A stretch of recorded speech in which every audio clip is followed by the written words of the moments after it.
Comme d'habitude, question-réponse. Franchement, regardez, il est 22h, on se donne 22h30 max, donc je vais prendre 2-3 questions dans la salle, parce que c'est l'été, parce qu'il faut que vous rentriez chez vous. Hein? Vas-y. Vas-y, on va commencer par toi. Ça veut dire que moi, dans les médicaments que je prends actuellement depuis 2 mois et demi. Attends, est-ce que tu peux juste, je vais te demander un truc. Benny, lève-toi, c'est ok? Et regarde, t'as un micro. Comme ça, tout le monde entend. Bonjour, voilà, je me présente, Benjamin Tayeb. Depuis pratiquement 1 an, je suis en dépression. Alors, monsieur David, je voulais vous dire, depuis 2 mois et demi, je prends des antidépresseurs et Exomil. Ça va beaucoup mieux. Des fois, bon, j'ai des petits passages un petit peu délicats. J'essaie de me battre. Mais est-ce qu'aujourd'hui, je peux arriver à combattre tous ces événements sans médicaments? Ok. Je te remercie. Okay. Merci de m'avoir donné la parole.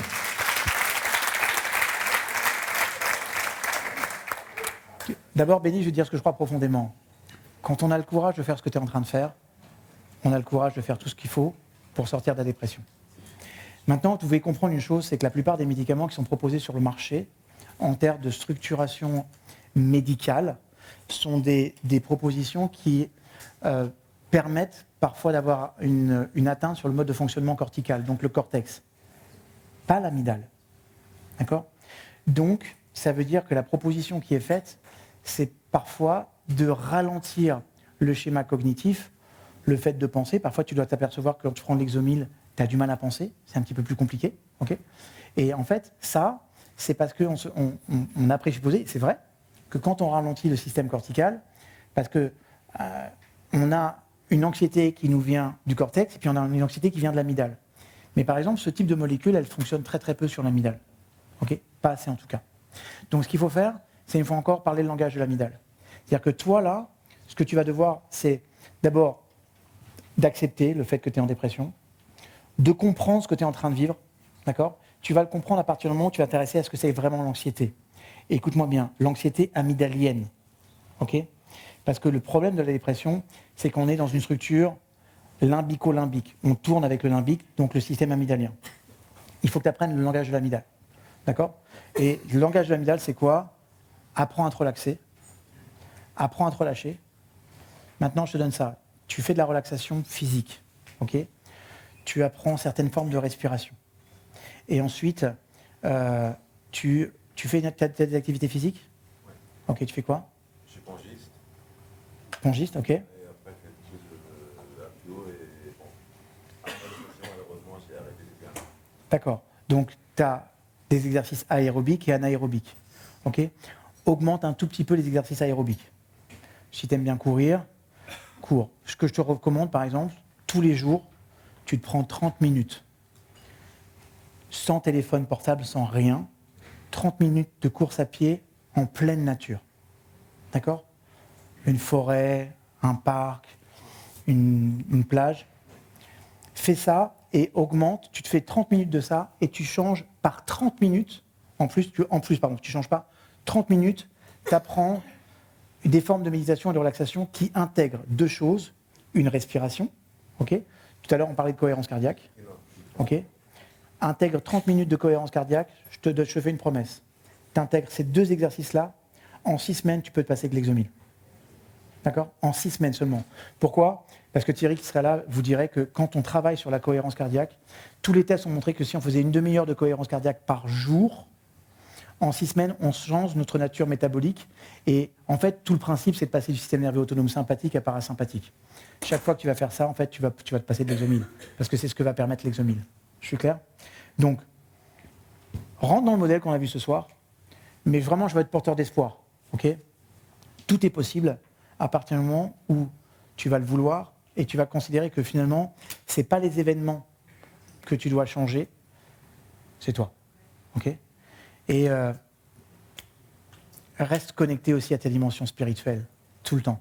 Vous savez, je ne vous ai pas dit ça tout à l'heure, mais c'est important, j'aurais dû vous le dire parce que c'est essentiel. L'une des plus grandes leçons que j'ai reçues sur le lâcher-prise, je l'ai reçue d'un Rav qui s'appelle le Rav Ben Shetrit. Okay? Et le Rav Ben Shetrit, un jour, je l'ai saoulé pour qu'il vienne à Jérusalem pour le mariage d'un ami sur place. Et je ne l'ai vraiment pas lâché. Et c'est vraiment quelqu'un que j'aime et je sais que c'est réciproque. Et J'avais dit au Rav, viens, il me dit, ce jour-là, j'ai le mariage de mon fils. J'ai dit, écoute, viens, on fait la roupa. La roupa, c'est la séance, le mariage. Okay, on fait la roupa de mon pote un petit peu plus tôt. Et après, moi, je t'emmène à ton fils. Il m'a dit, je le fais pour toi.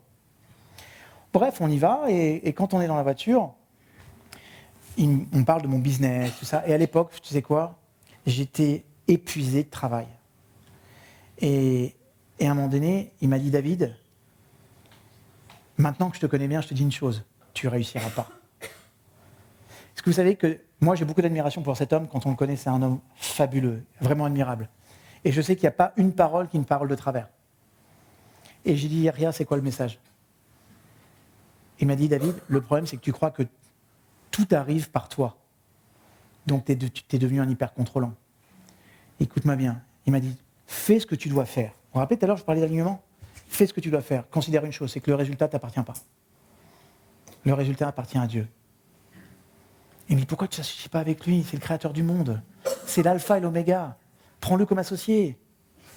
Moi, j'ai bien pensé ça en me disant, et dans cette salle, je veux dire à toute cette salle que je remercie le bon Dieu et madame qui m'a tenu depuis 9 mois, 10 mois. Donc, magnifique.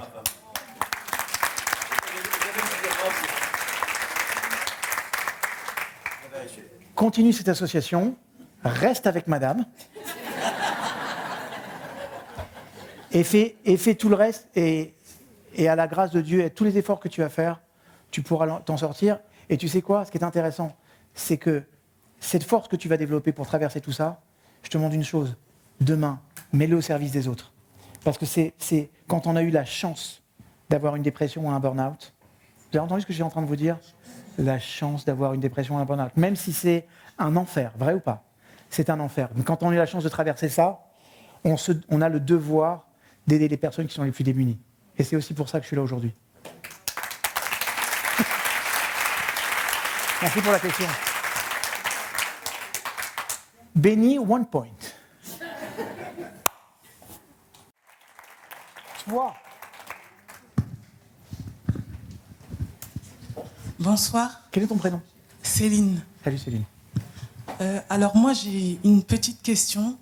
Je voulais juste savoir comment on peut être sûr que notre enfant intérieur est totalement guéri, ou pour reformuler autrement, comment être sûr qu'on a bien écouté la petite fille ou la personne qui a eu beaucoup de difficultés en nous durant tout au long de notre vie en fait. Comment savoir si on s'est réellement réconcilié avec elle? Ok. Bon. Tu es consciente que quand tu me poses la question, tu es en train de faire du contrôle. Non, c'est ok. Non, c'est ok. C'est juste, je veux juste amener ça à ta conscience. Oui. C'est que tu veux contrôler que tout est terminé. D'accord? C'est ça.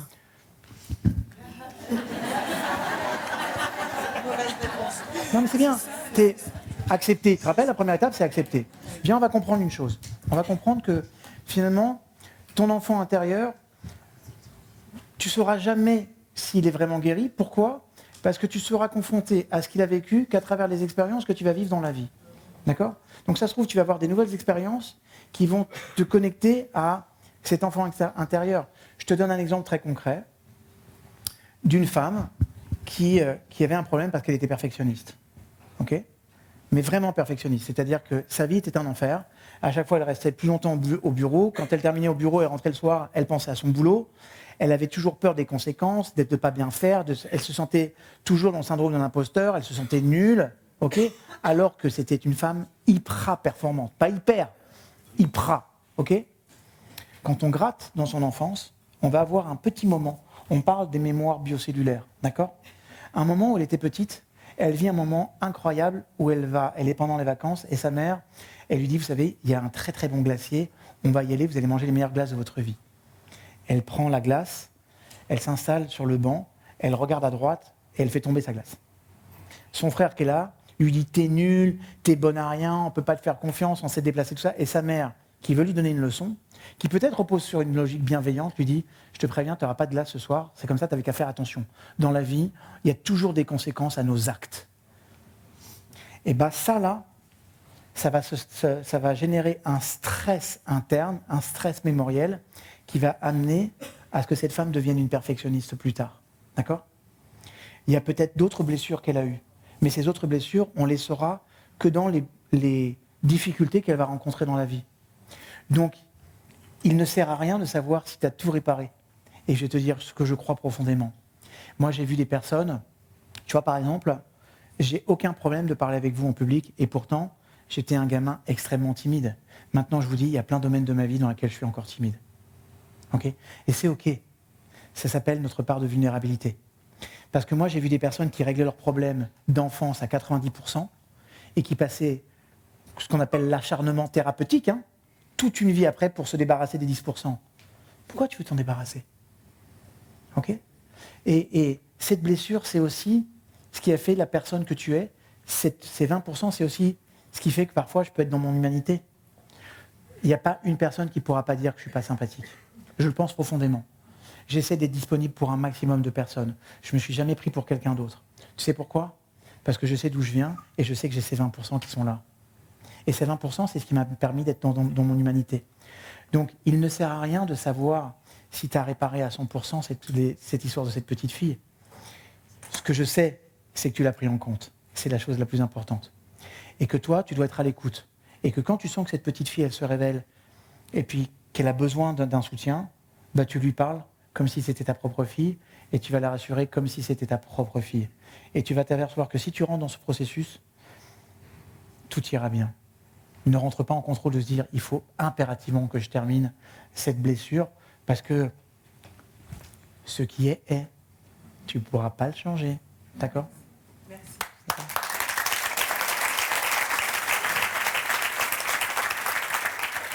Allez, une et on termine avec toi. Le beau barbu. T'es barbu, hein ? Un petit peu. Ok. Ravie de t'avoir retrouvé au bout de tant d'années déjà. Moi aussi. Quand tu parles du schéma des perceptions, lorsque tu perds un enfant, comment tu changes ta perception de la situation ? Ah, oh, on envoie du lourd ce soir. Soyons clairs. Voilà, soyons clairs. Il y a des pertes à laquelle on n'est pas préparé. D'accord ? C'est parce que c'est jamais dans l'ordre des choses de perdre un enfant. Jamais. Maintenant, il y a une chose que j'ai observée dans ce qui s'était passé parmi les personnes qui avaient perdu des enfants et qui avaient aussi accepté que ça s'était passé. On ne veut pas l'accepter. Une fois encore, on arrivera toujours avec le même schéma. Il y a un moment donné, il faut accepter que cet enfant, il n'est plus là. Mais attention, ce n'est pas parce que les morts ne sont pas présents qu'ils sont absents. Ok ? Comprenez ça. Moi, je vais te dire une chose. J'ai compris que la relation avec mon père, elle était 10 fois plus puissante le jour où il est décédé. Parce que j'ai compris que maintenant, c'était à moi de prendre les bonnes valeurs qu'il m'avait transmises et d'en être le garant. Tu vois ce que je veux dire ? Et que j'avais un devoir de transmission. Même si c'est difficile, comprends que cette épreuve-là, qui est l'épreuve la plus dure du monde, elle est là pour t'amener à faire quelque chose. Et que toi, dans ta vie, tu dois honorer la sienne. Tu vois ce que je veux dire ? Tu dois en faire quelque chose. Et tu dois, à un moment donné, décider que ce qui t'est arrivé, tu dois te mettre au service de la vie. De la vie dans l'ici et maintenant. Dans la vie de l'ici et maintenant. Tu dois profondément le décider. Et tu dois croire que tout ce qui t'arrive dans la vie, même ça, c'est quelque chose qui doit t'amener à grandir, à avancer et à être force de proposition. Parce que je ne sais pas de quoi est parti ton enfant, mais on pourrait considérer que peut-être Dieu avait un programme différent pour cet enfant. Et les voies de Dieu, en fait, on ne pourra jamais les comprendre et on ne pourra jamais les expliquer. Tu sais, un jour, j'ai une personne qui m'a dit je croirai en Dieu le jour où je le verrai.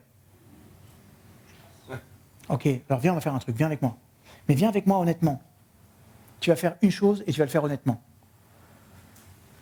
Le soleil qui est là-bas, tu vas le regarder en face. Regarde le soleil. Ah ben ça, c'est complètement con ton truc. Bah, va jusqu'au bout de l'exercice. Donc il fait ça. Et puis je peux pas. Tu sais que notre soleil, de notre système solaire, est une des particules de l'univers. D'accord ?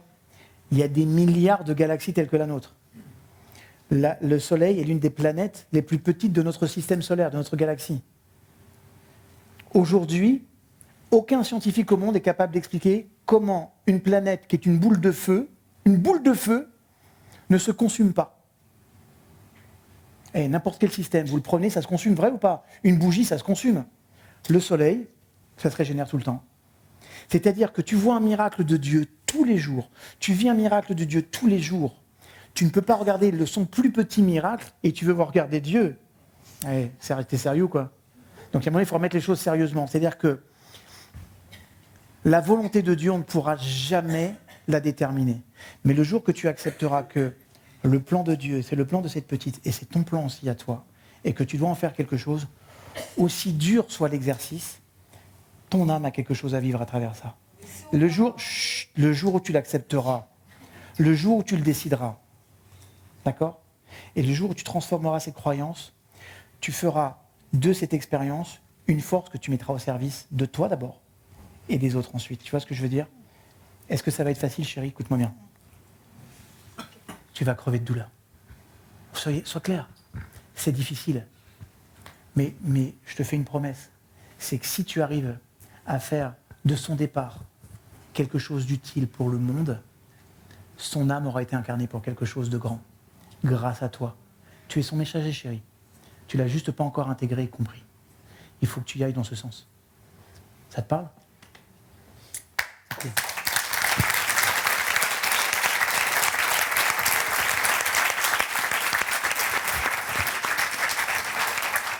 Je termine avec toi. Ce sera... Oh la voix, non mais vas-y, d'abord, trop beau gosse, trop belle voix, change. Je te fais concurrence là. Ouais, vraiment. Non, je voulais savoir en fait par rapport au fait de faire des douches d'eau froide tous les jours, est-ce que le but est de finalement habituer l'amygdale à l'effet de surprise pour ensuite avoir moins de stress ou d'anxiété Exactement. Okay. En tout cas, l'une de ces... Alors, il y a plusieurs fonctions. Hein. Il y a plein de fonctions à l'avantage avec les douches froides, notamment du renforcement du système immunitaire. On va aussi stimuler les graisses brunes dans le corps. Et c'est les graisses brunes qui vont nous permettre aussi d'avoir un rapport psychocalorique qui est vraiment intéressant. Je parle de psychocalories. Je vous expliquerai le concept un jour. Mais l'un des gros avantages, c'est qu'on va effectivement éduquer notre amygdale à être en contact avec un stress qu'elle va considérer comme intense et lui apprendre à respirer et se dire que finalement, je peux être confronté à quelque chose d'hyper stimulant au niveau de mon amygdale et de pouvoir garder le contrôle. Et l'avantage de l'amygdale, comme je disais tout à l'heure, c'est qu'elle est aussi apprenante. C'est un truc formidable. Parce que si elle n'avait pas été apprenante, on aurait eu des vrais problèmes pour fonctionner dans la vie. Mais comme l'amygdale, elle est apprenante, ce simple exercice quotidien nous permet de réduire l'activité de l'amygdale. Et du coup, vous allez voir qu'en fait, c'est un excellent exercice pour réduire notre stress en règle générale. Voilà. En fait, ça renforce le système de réaction aussi. Ça renforce notre capacité à développer un réflexe conditionné de stimuler le système autonome parasympathique quand le sympathique il est à son extrême. Tu vois ce que je veux dire? Et il y a deux choses pour le faire. Il y a le froid et l'exposition au froid. Et puis après, il y a l'éducation douce par la cohérence cardiaque, par exemple. Ce sont deux phénomènes, mais finalement, on arrivera à la même conclusion. Okay. C'est OK? Yes. Merci, coach. Merci.